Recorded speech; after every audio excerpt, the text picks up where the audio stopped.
Fatima avait 15 ans lorsque son monde s'est écroulé. Elle habitait un petit village du Sénégal, où les journées s'écoulaient paisiblement au rythme de la nature.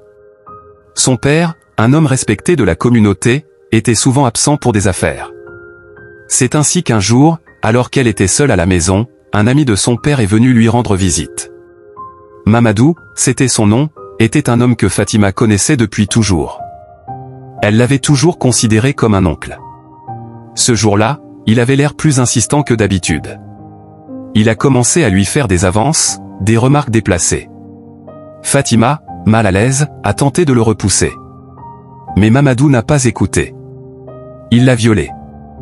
Après ce traumatisme, Fatima s'est renfermée sur elle-même. Elle avait honte, peur, et se sentait sale.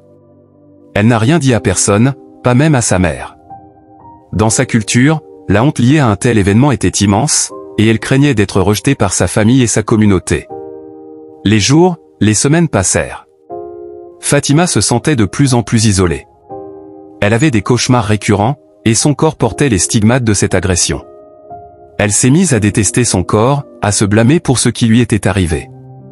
Un jour, lors d'une cérémonie traditionnelle, une guérisseuse a remarqué le mal-être de Fatima. Elle a su, sans qu'elle ait besoin de lui en parler, que quelque chose n'allait pas. Avec douceur et patience, elle a réussi à gagner la confiance de la jeune fille, qui a finalement pu se confier. La guérisseuse a écouté Fatima avec compassion, sans la juger. Elle lui a expliqué que ce qui lui était arrivé n'était pas de sa faute, et qu'elle n'avait aucune raison d'avoir honte. Grâce à ses soins et à son soutien, Fatima a commencé à se reconstruire. Avant de continuer, j'exhorte à tous les spectateurs qui nous suivent d'encourager notre équipe à améliorer nos productions afin de créer de très beaux contes africains et mythes très éducatifs riches en leçons de vie et qui pourraient bien sûr un impact très positif dans votre vie. Juste en prenant une seule minute pour s'abonner à notre chaîne, aimer, commenter et surtout partager cette vidéo. Une grande surprise sera réservée pour tous ceux qui resteront fidèles et engagés à notre chaîne. Avec l'aide de la guérisseuse, Fatima a décidé de porter plainte contre Mamadou. Ce fut une épreuve difficile, mais elle savait que c'était la seule façon de se libérer de ce poids. Le procès a été long et douloureux, mais à la fin, Mamadou a été reconnu coupable et condamné.